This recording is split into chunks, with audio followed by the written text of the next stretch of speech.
Greetings adventurers and welcome to ADVinJapan. I do apologize for the audio today. My wife's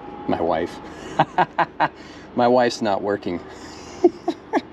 Anyways, my mic is not working. So I'll hopefully have that sorted out by the next video, but today, bear with me please.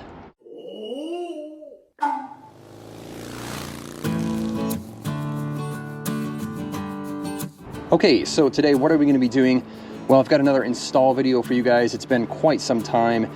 I've wanted to get to this for quite a while. I just haven't had the chance to do it. But I figured now that I'm back from Hokkaido and I've put quite a bit of miles on this bike, that it's the perfect opportunity to go ahead and replace this. Now you may be wondering, what is this? This is what we call the rear hub dampers. They go inside the cush-drive. Now, for those of you wondering what a cush-drive is, well, it's essentially that.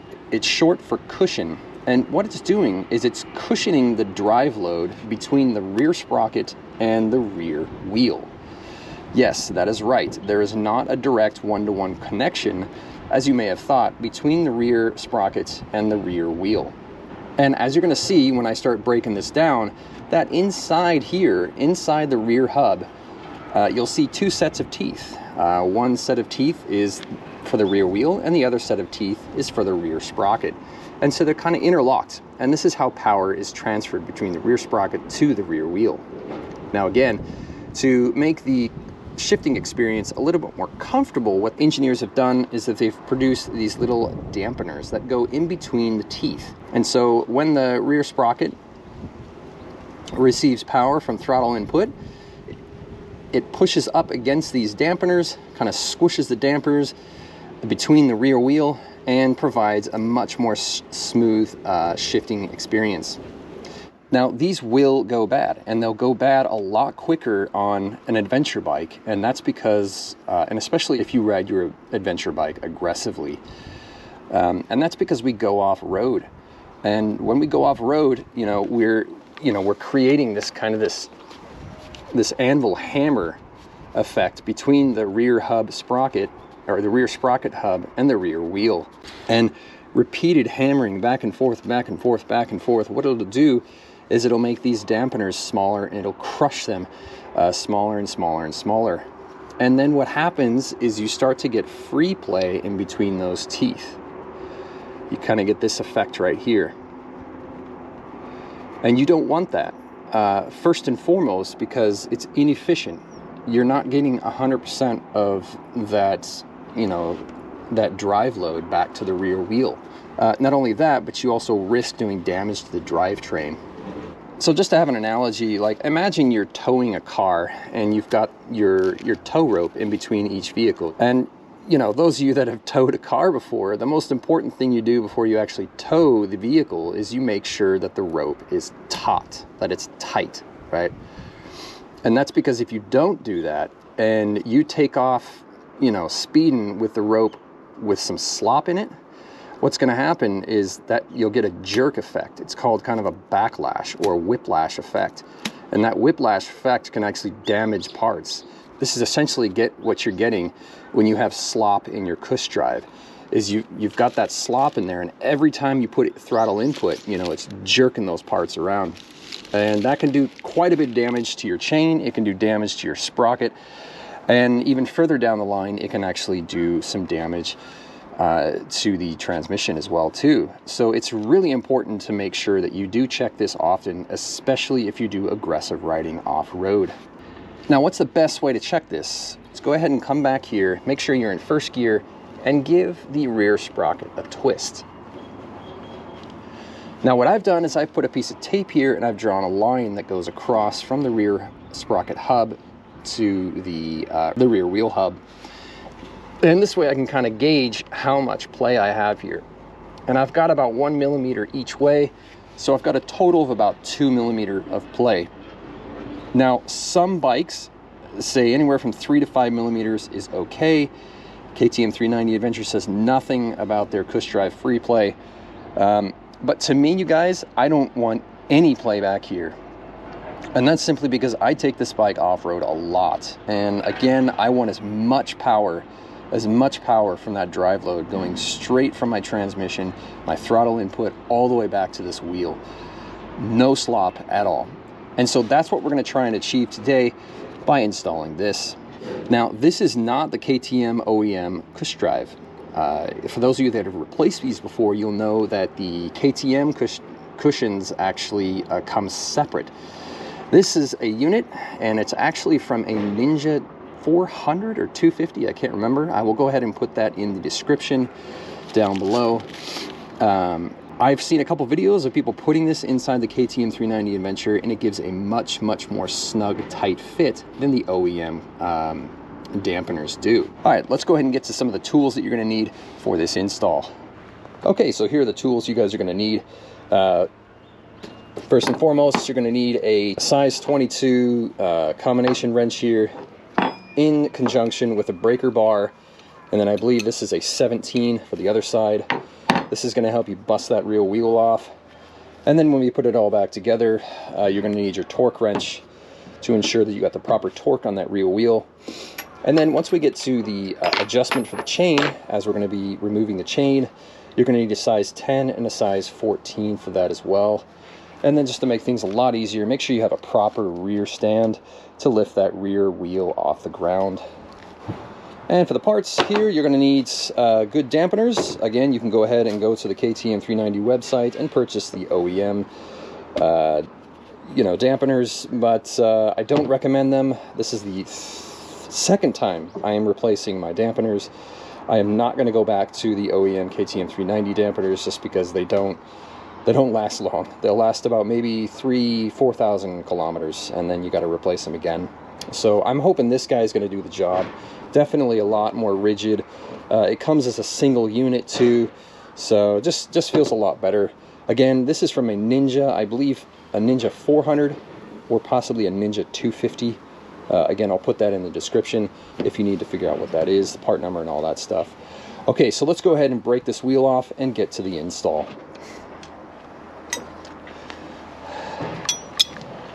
All right, let's go ahead and get this loosened up.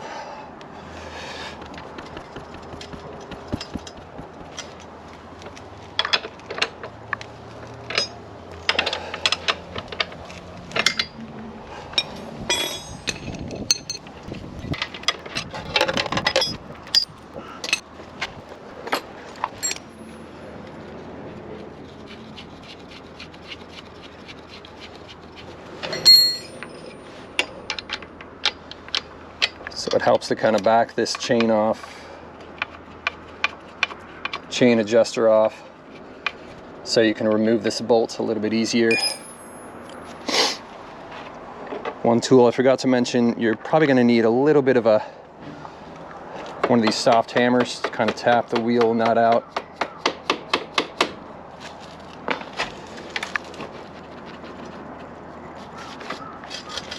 Okay, so once you got it kind of somewhat out, a little bit loose, go ahead and remove the chain here.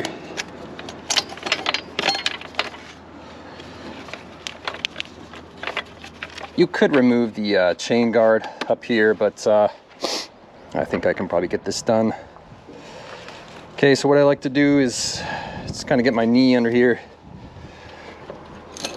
give some support to the wheel itself, and slowly pull that bolt out.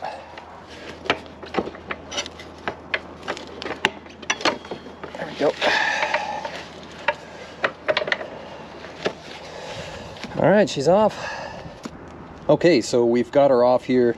I like to put a towel underneath there just so I don't scrape up the brake disc or any of the other components underneath there. Okay, so again, just to explain real quick, we've got the rear hub here, the rear sprocket hub, and this thing just literally pops off. It's really, really simple.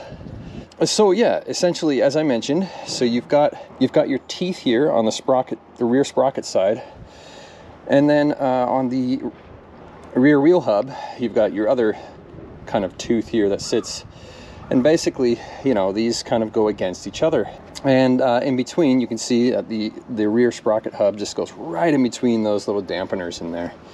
And as the sprocket turns, it'll spin the wheel too as well, with a little bit of cushioning Now, just to give you guys an idea of what this is like without these cushions in here,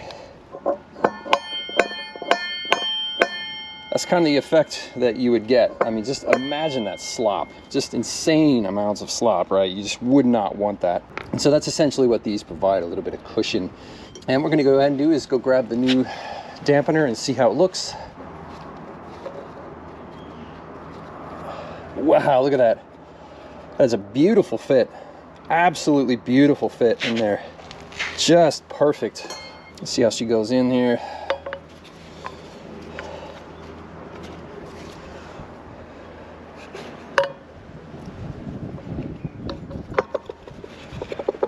Make sure I got everything lined up. Now you may have to give the rear sprocket a little tap to get it in.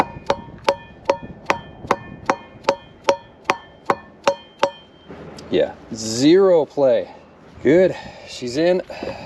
So just as a side note, you guys, there are a few hacks out there to make the cush-drive even tighter. You can shim it using plastic, as you can see here on the left, or you can use heat shrink, as you can see on the right. However, I found the damper that I'm using in this is pretty darn tight as is, so this kind of a hack is probably if you have the OEM KTM dampers. Well, let's go ahead and get her back on. Simple as that, you guys. It's really not that hard. So as you're getting your wheel in here, just make sure that your brake pads here are separated. You can get that brake disc in between there without damaging anything. Also, be careful about the ABS sensor down here. You don't want to be messing around with anything. I mean, you're welcome to take all this stuff off, but I've done this a couple times, so I'm not too worried about it.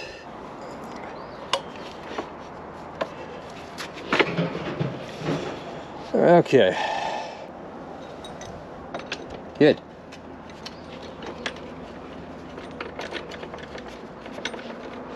Just kind of wiggle it around.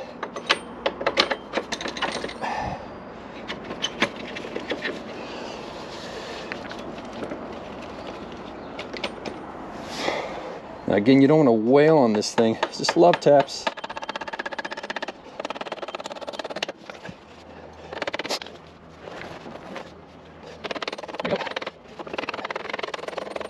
That's love taps. Okay, once you got that in, get your adjusters on. Make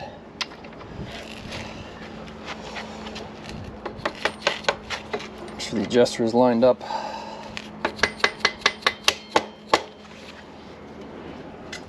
Alright, so once you got everything on there, just go ahead and give it a good spin. Make sure the ABS, the brake pads are doing what they're supposed to do. And then get your adjusters on there. Make sure that you have the adjusters on the right side. I have the short side here.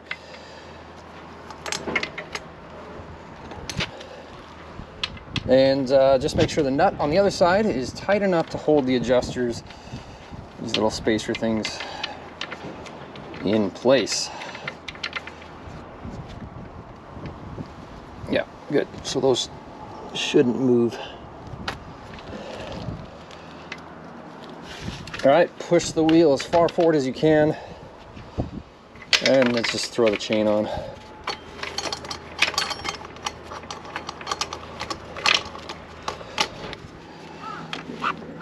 Okay, so first thing first, just get a good finger tighten.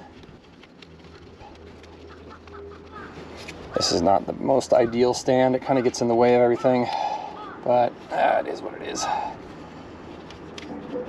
Back that nut off a little bit so I can do some more finer adjustments here. Okay, good. Finger tighten there. And let's go ahead and finger tighten the other side.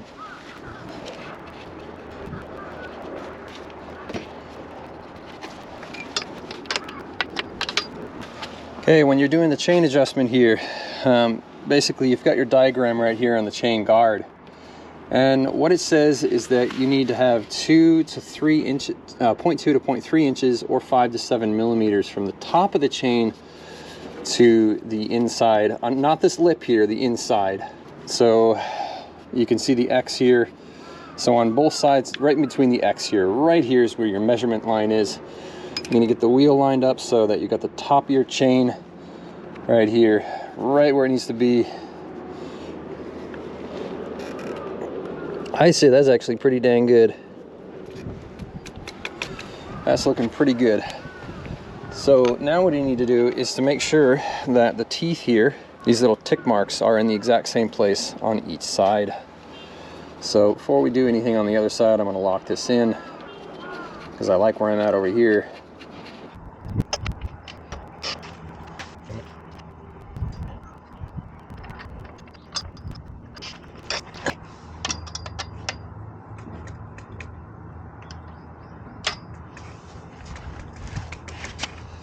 Okay, and then check a few points, make sure that we're good all the way around.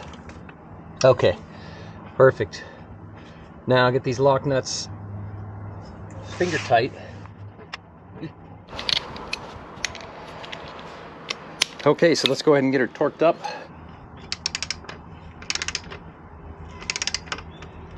Should be good to go here.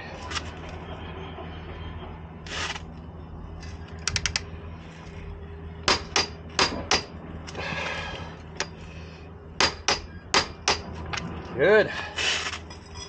Looking good. Okay, let's go ahead and let her down, ensuring we've got the kickstand down.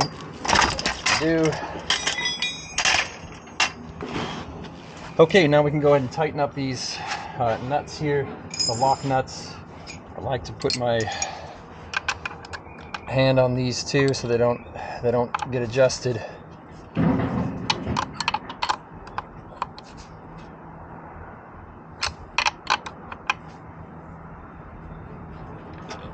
Give that a real good tug. Alright guys, hope that was helpful. That's it right there. I mean, pretty straightforward. This is definitely going to help improve your drive load. Not only that, but if you have a quick shifter, certainly it should improve the performance of the quick shifter too. So last things left here is to give it a try.